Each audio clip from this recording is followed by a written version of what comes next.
Bismillahirrahmanirrahim. Assalamu alaykum, hurmatli ko'ruvchilar. Istiqlol kundalik xabarlarimizni ko'rishinglarni qarshi olamiz. Men Abdullah Yalqun. Programmamizda vatanimiz Sharq Turkiston va dunyo kun tartibidagi eng muhim xabarlarni huzuringizga sunamiz. Qaynamsiz diqqatinglar ekranimiz bo'lsin.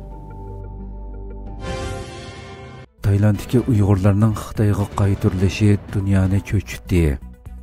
26 fevral Tayland hukumatining uzun yillardan beri tutib turilayotgan Uyg'urlarni Xitoyga topshirib berganligi haqida tarqalgan xabarlar muhojiratdagi Uyg'urlarni cho'chitdi va qayg'uga soldi. Yaqinqi bir necha kundan beri Tayland hukumatining tutqundagi Uyg'urlarni Xitoyga qaytarib bermoqchi bo'layotganligi haqida har xil uchurlar tarqalgan bo'lib, 26 fevral kechidan e'tiboran tutib turish markaziga bir necha avtobusning yetib kelganligi, muxbirlarni yaqin keltirmaganligi va suratga tortishga ruxsat qilmaganligi, Bangkokdan qo'zg'algan bir aeroplanning Qashqarga yetib borganligi haqidagi ko'rinishlar va uchurlar oshkorlanishga boshladi. Tayland hukumatining Uyg'urlarni Xitoyga topshirib berganlik ehtimolligining nihoyatda yuqori ekanligi ilgari surilayotgan bir paytda 27 fevral atigan Xitoyning rasmiy axborot organi Xinhua agentligi Taylandda tutib turilgan 40 nafar Xitoy fuqarosining Xitoyga qaytarilganligi haqida xabar tarqatgan. Garchi xabarda qaytarilganlarning salohiyati millat tavalligi tilga ilinmagan bo'lsa-mu, ularning qaytarilgan Uyg'urlar ekanligi muayyanlashdi. Shuning bilan birga Taylanddagi islom jamiyatlari mo Sharq Turkiston ulamolar birligiga tutib turilayotgan Uyg'urlarning Xitoyga qaytarilganligi xabarini yetkazgan. Navbatda Tayland hukumati 40 Uyg'urni Xitoyga qaytarib berganligini e'tirof qilgan bo'lib, bu qatimliq harakatning Tayland davlat bexatarlik kengashi va Xon jamiyati soqchi idorasi tomonidan birlikda ijro qilinganligini, qolgan 8 Uyg'urning Tayland qonuniga xiloflik qilganligi uchun davomli tutib turilayotganligini bildirdi. Xitoy bu qatimliq qaytarishda 10 yil ilgarigidan farqli holda saxta tashviqotga alohida kuchgan bo'lib, Uyg'urlarning vatanga qaytib, oilasidagilar bilan jam bo'lganligidek saxta ko'rinishni o'tirg'a chiqarib, dunyoning ko'zini bo'yashga urindi. Tayland mudofaa ministrligi bugun ochilgan axborot e'lon qilish yig'inida Xitoy avatgan bir qisqa sinni muxbirlarga ko'rsatgan bo'lib, sinda faqat bir Uyg'urning aeroplandan tushib, onasi bilan quchoqlashib ko'rishganligi ko'rsatilgan. Erishilgan uchurlarga asoslanganda Taylandning bexatarlik qismlari 26 fevral kecha tuyuqsiz harakat boshlab, Uyg'urlar qamalgan tutib turish markazini qo'rishigan va bu harakatni maxfiy ijro qilish uchun hatto u yerning xodimlarini ayrim bir joyga 10 necha soat nazarband qilgan. Bu jarayonda telefonlarni yig'ib olgan. Navbatda Uyg'urlarga aloqador sotmo amaldan qoldirilgan. Tayland hukumatining turli tirishchanliklar va xalqaro besimlarga qaramay Uyg'urlarni Xitoyga topshirib berishi muhojiratdagi Sharq Turkiston xalqini, inson haqlari tashkilotlarini qattiq cho'chitdi va qayg'uga soldi. Dunyoning har qaysi joylaridagi Uyg'urlar o'xshamagan usullar bilan Xitoy va Tayland hukumatiga g'azabini, noroziligini bildirdi. Jumladan Turkiyada yashayotgan Uyg'urlar 27 fevral Xitoyning Istanbulda turishliq konsulxonasi, Anqaradagi bosh elchixonasi oldida norozilik namoyishi o'tkazdi. İstanbul'daki namoyishda oldi bilan Sharq Turkiston ulamolar birligining raisi dotsent doktor Olimjon Bug'do so'z qilib, Xitoyning Sharq Turkistondagi irqiy qirg'inchilik jinoyatini eslatib o'tdi. Orqadan Tayland hukumatining Xitoyning jinoyatiga hamkorlashganligini, buning hisobini cho'qim beradiganligini bildirdi. Orqadan Xalqaro Sharq Turkiston tashkilotlari birligining bosh kotibi Abdurashid Aminhoji bilan Sharq Turkiston inson haqlarini ko'zitish jamiyatidan Vildan Kadi o'g'li xonim so'z qildi. Ular so'zlarida Tayland hukumatining xalqaro inson haqlari organlari muhojiratdagi Uyg'ur tashkilotlarining qayta ogohlantirishiga qaramay Uyg'urlarni Xitoyga qaytarib berganligini, bu masalada islom dunyosining chiqarmaganligini, Taylandga qarshi tayyorlangan Uyg'urlarni Xitoyga o'tkazib bermaslik haqidagi maktubga imzo qo'ygan davlatlarning orasida islom davlatlarining yo'q ekanligini, Tayland bu qilmishining hisobini cho'qim beradiganligini, Taylandning 40 necha Uyg'urni emas, balki insoniylikni dafsanda qilganligini ta'kidlashdi. Oxirida Sharq Turkiston ulamolar birligidan ustoz Mahmudjon Damollam so'z qilib, muhojiratdagi Uyg'urlarning musibatni kuchga aylantirib, Xitoyga qarshi mujodalani davomli kuchaytirishi kerakligini bildirdi. Undan boshqa yana bir turkum Uyg'urlar Taylandning Anqaradagi bosh elchixonasi oldiga yig'ilib, Taylandning Uyg'urlarni Xitoyga o'tkazib berish jinoyatiga qarshi g'azabini ifodaladi. Xitoyning chet eldagilarning urug' tuqqanlarini tutqun qilishi haqida dokument e'lon qilindi.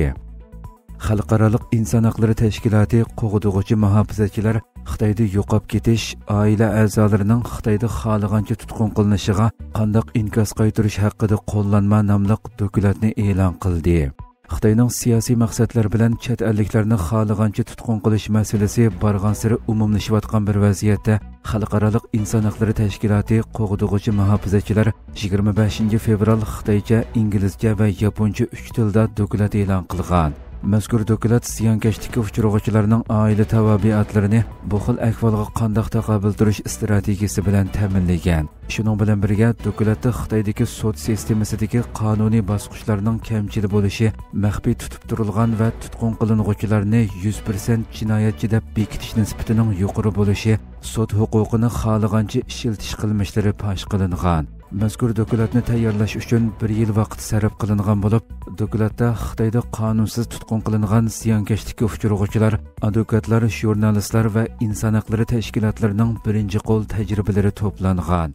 Dokumentda oshkorlanishicha, Xitoy rejimining ochiq-oshkora holda chet elliklarni tutqun qilish harakati kuchaygan bo'lib, dokumentning kirish so'zida Shi Jinping 2012-yili hokimiyatni qo'lga olgandan buyon Xitoyning chet elliklarga ishini yepibli qolmasdan, balki siyosiy maqsadlar bilan chet elliklarni tutqun qilishni borgan-sari ochiq-oshkora qilishga boshlaganligi qayd qilingan.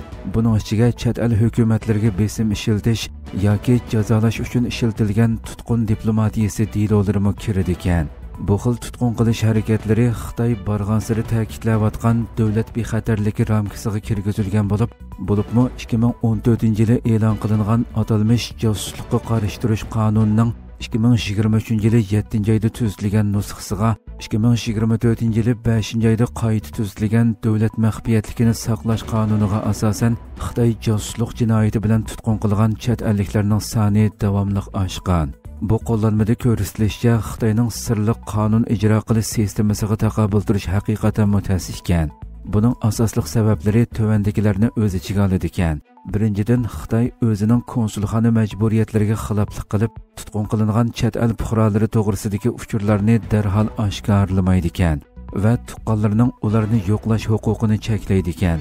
Ikkinchidan, vakolatchi advokatlarning tutqun qilinuvchilar bilan ko'rishishini rad qiladi ekan. Hatto ularga tahdid solib nazorat qiladi ekan. Uchinchidan, davlat bexatarligi jinoyatlari bilan ayblanganlar ko'pincha belgilangan o'rinda nazorat qilindi ekan. Ular maxfiy qora turmalarda ayrim tutib turildi ekan. Bu xil sababsiz tutib turishning muddati 6 oygacha cho'zildi ekan. Shundaqla davlat bexatarligini bahona qilib ochiq sud qilinmaydi ekan. Xitoy sud sistemasida qonuniy bosqichlar kamchil, ziyonkashlikka uchrag'uvchilar bir qatim sudlangandan keyin asosan 100% jinoyatchi deb bekitildi ekan. Dokument yana Xitoyning tutqun qilish jarayonining uzun va maxfiy bo'ladiganligi, tutqun qilinuvchining izdiraksiz yo'qolishidan hukm e'lon qilinib, jazo berilishigacha bo'lgan butun jarayonga 3 yildan ortiq vaqt ketishi mumkinligi ko'rsatilgan. Dokumentda oila a'zolari tutqun qilingan kishining konsulxona bilan aloqa qilishdan sirt, yana inson huquqlari tashkilotlarining yordamiga erishishi va yaxshi advokatni vakolatchi qilishi kerakligi ta'kidlangan. Gerçi advokatlar Xitoyda nazoratda tutib turilgan kishilarni qutqizish kuchiga ega bo'lmasa-mu, biroq bu xil ahvolda inson huquqlari advokatlari sukut qilib turishning o'rniga tutqun qilinuvchining qo'yib berilishi uchun oshkora ovoz chiqarish orqali Xitoy rejimini texnik ko'p tafsilotlarni oshkorlashga majburlaydi ekan.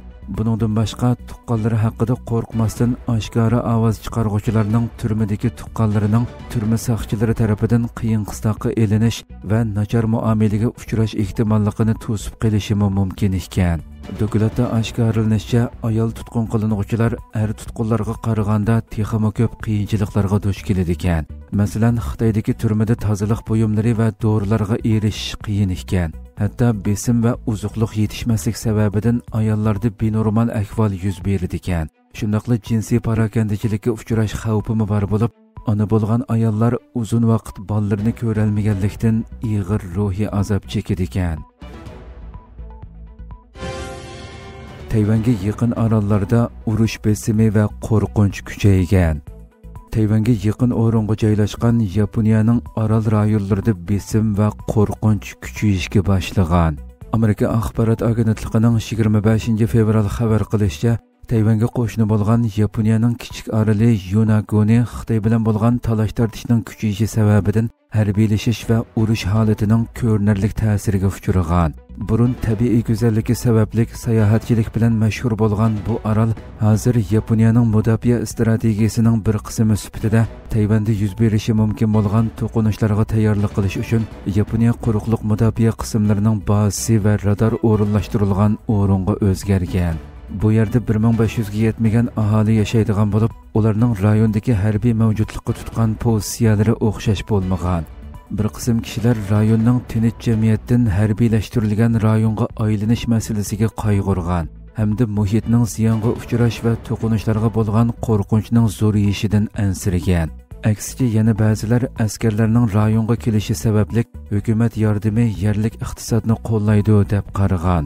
Tayvandan faqat 110 kilometr yiroqlikdagi bu strategik orolning atrofida Yaponiya va Xitoyning harbiy faoliyatlari ko'paygan bo'lib, bu ahvol yerlik xalqning urush va rayondagi harbiy manevrning xatarlari to'g'risidagi qo'rqinchini kuchaytirgan.